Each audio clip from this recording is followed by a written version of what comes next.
Did you know that your body can literally shut down when you carry too much emotional pain? That happened to me. There was a season in my life where, from the outside, everything looked fine. I was showing up as a mom, I was showing up in my career, I was showing up in my relationships, I was taking care of responsibilities, meeting expectations, and doing what many of us do, and that's just push through. But internally, I was carrying more than I had processed. And eventually, my body, it literally forced me to slow down. I developed Bell's palsy.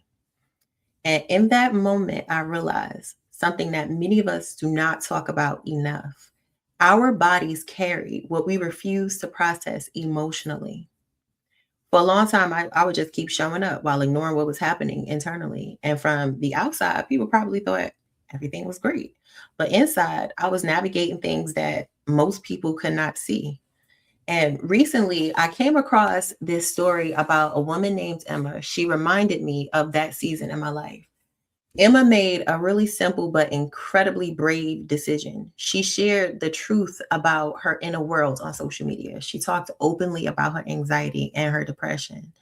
And what she thought was just a vulnerable moment ended up resonating with thousands of people around the world. Not because her story was perfect, but because people saw themselves in it. When one person tells the truth about what they are going through, it creates permission for others to do the same. And that's something that we don't talk about enough in our culture. So many people are just struggling quietly, right? While showing up publicly. They're raising their families, they're building their careers, they're supporting everyone else around them. And then meanwhile, they're carrying that emotional weight that no one else sees. For many of us, the painful choice in those moments, they're all the same, to go through it, not around it, not over it, but through it. And one of the most important things that will help us do this is community, because healing really happens in isolation. For a long time, many of us believed that strength meant handling everything alone. We believed that we had to keep our struggles private in order to be seen as capable, in order to be seen as successful or strong. But in my own healing journey, what I've learned is that vulnerability, it's not a weakness. Vulnerability is courage. It takes courage to say, I'm not okay right now. It takes courage to like put your pride aside and ask for help. It takes courage to share your story when you're not sure how people will respond.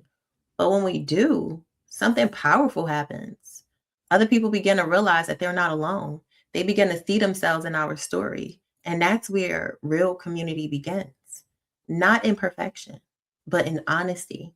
Through people showing up and saying, look, this is where I'm at right now.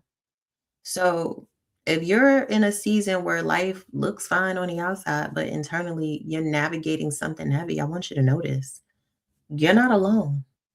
And sometimes the strongest thing that you can do is stop pretending that you're okay and begin that journey of coming back home to yourself. The truth is, healing doesn't begin when everything in life is perfect. Healing begins the moment that we decide to tell the truth about where we are.